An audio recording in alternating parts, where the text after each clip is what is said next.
In Chicago since 2016, 126 people were killed and more than 1,000 people, say that again, more than 1,000 people hurt.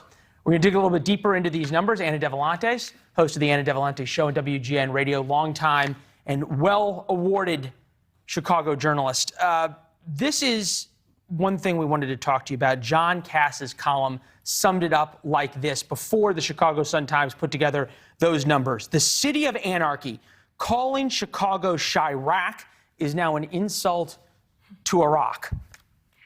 You know, Leland, I don't like the name calling so much. I wish it weren't a problem for the city, bottom line. But at the end of the day, the way to make it not be name called, our city that we love, is to make the violence problem better and have fewer innocent people losing their lives. We have 2,500 people shot in the city of Chicago. So far this year, 450 people have lost their lives. Those are really, really disturbing statistics for anyone to think about in one city in America. Yeah, we had the health commissioner on earlier, and she wouldn't call gang violence a public health crisis. She would only say it was a public health problem.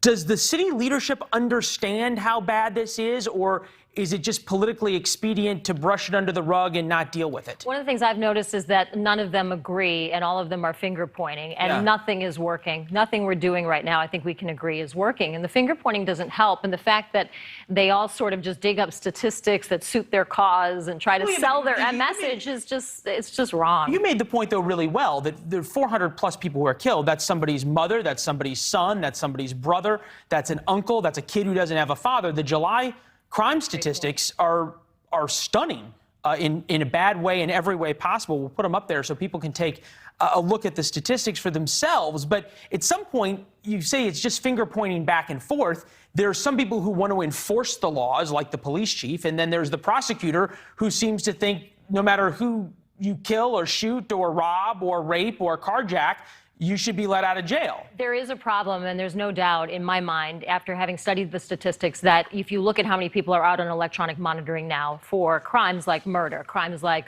aggravated unlawful use of a weapon, people who have fired into a crowd and done those very things you were just talking about, who are out on electronic monitoring right now, and we're supposed to believe that it's all going to be okay and they're just going to be good. Habitual offenders, that they're not going to reoffend. But they're going back into communities, don't forget. And I know we're concerned about social justice, but let's be concerned about the justice of those innocent children. The 7-year-old shot in the McDonald's drive-through, the 73-year-old veteran who was shot and killed during a carjacking. We had a 20-year-old who was just going back to school, and he was shot out of nowhere. He didn't even know what hit him. And from your reporting, those people would not have been shot because the people who shot them would not be on the street if not for this change in policy. All of these folks had prior offenses that they were out on bond or out on electronic monitoring for at the time.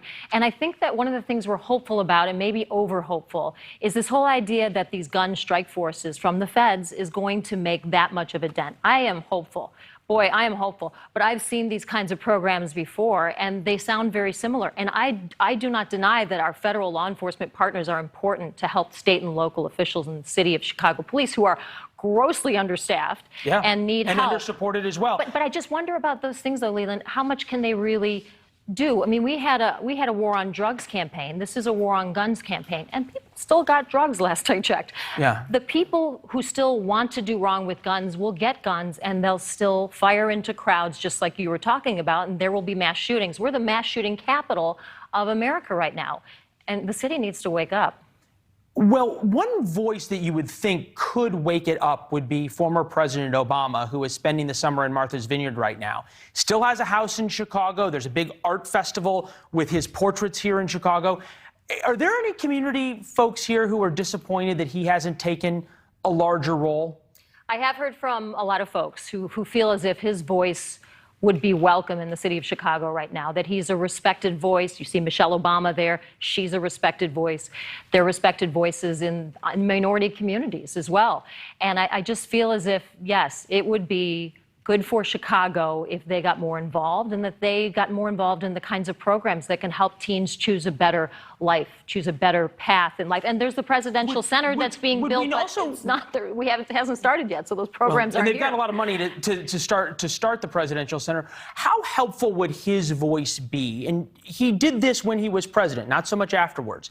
How helpful would his voice be in talking about how getting frequent flyers, repeat offenders, the people you talked about and reported on, off the street? Would it make it more palatable if he said, we need justice in these communities in addition to social justice? I think so. I do. And, you know, I give a lot of credit to our former chief of police, Eddie Johnson, who's come on my show a lot. And he's talked about this, Leland, because he says that there has to be a certainty of consequence. And he totally understands how we got to where we are at this point in time, a distrust of police and a lot of rebuilding to do. But he also thinks that this is not, you know, a time for there to be no consequences and to treat folks who do commit violent crimes as if nothing is wrong and they can go back into communities.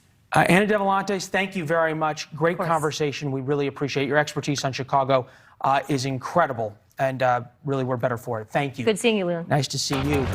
Iran back to its bad acts, and perhaps we now are getting some tough talk from the administration about that. The toughest words so far from the State Department about Iran and possible U.S. retaliation. We'll be right back. Body image versus social media, tonight on Banfield. Excuse me.